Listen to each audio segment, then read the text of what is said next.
ಇವತ್ತು ಸಂಜೆ ಸಂದರ್ಭದಲ್ಲಿ ನಟ ದರ್ಶನ್ ಅವರು ಜೈಲಲ್ಲಿರುವಂತ ಒಂದು ಫೋಟೋ ಹೊರಬರ್ತಾ ಇದ್ದ ಹಾಗೆ ಸರ್ಕಾರ, ನಮ್ಮ ಸಿಸ್ಟಮ್, ಅದರಲ್ಲೂ ಜೈಲಾಧಿಕಾರಿಗಳು ಇವ್ರುಗಳೆಲ್ಲ ಎಷ್ಟು ಕರಪ್ಟ್ ಆಗಿ ಹೋಗಿದ್ದಾರೆ ಅನ್ನುವಂಥದ್ದಕ್ಕೆ ಮತ್ತೊಂದು ಪುರಾವೆ ಸಿಕ್ಕಂಗಾಯ್ತು.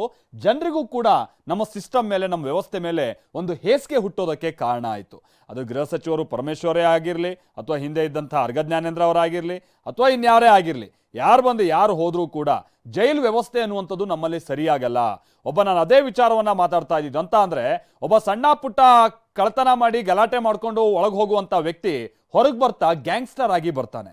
ಸಣ್ಣ ಪುಟ್ಟ ಲೈಂಗಿಕ ದೌರ್ಜನ್ಯ ಅಥವಾ ಈ ತರನ ಕೇಸಲ್ಲಿ ಒಳಗೋದಂತ ವ್ಯಕ್ತಿ ಹೊರಬರ್ತಾ ರೇಪಿಸ್ಟ್ ಆಗಿ ಬರ್ತಾನೆ. ಅಂತ ಅಂದ್ರೆ ಸಣ್ಣ ಪುಟ್ಟ ಕ್ರಿಮಿನಲ್ಗಳನ್ನ ದೊಡ್ಡ ಕ್ರಿಮಿನಲ್ಸ್ ಆಗಿ ಮಾಡುವಂತ ಒಂದು ಫ್ಯಾಕ್ಟರಿ ಆಗಿದೆ ನಮ್ಮ ಜೈಲು.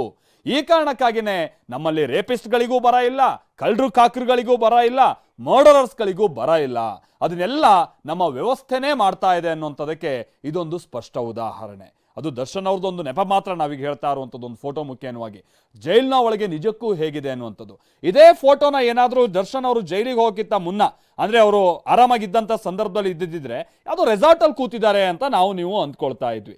ಯಾಕಂತ ಅಂದ್ರೆ ಅಲ್ಲಿ ಕೊಟ್ಟಿರುವಂಥ ವ್ಯವಸ್ಥೆಗಳು, ಅಲ್ಲಿ ಸುತ್ತಮುತ್ತ ಇರುವಂಥ ವಾತಾವರಣ ಅಷ್ಟು ಚೆನ್ನಾಗಿದೆ. ಎಲ್ಲೂ ಕೂಡ ಸಮಸ್ಯೆ ಆಗಬಾರ್ದು, ಚೆನ್ನಾಗಿ ಗಾಳಿ ವಿಹಾರ ಮಾಡಿಕೊಂಡು ಇವರು ಸಿಗರೇಟ್ ಸ್ಮೋಕ್ ಮಾಡಲಿ ಅಂತೇಳಿ ವ್ಯವಸ್ಥೆ ಮಾಡಿಕೊಟ್ಟಂಗಿದೆ. ಸೊ ಇದು ನಮ್ಮ ವ್ಯವಸ್ಥೆ.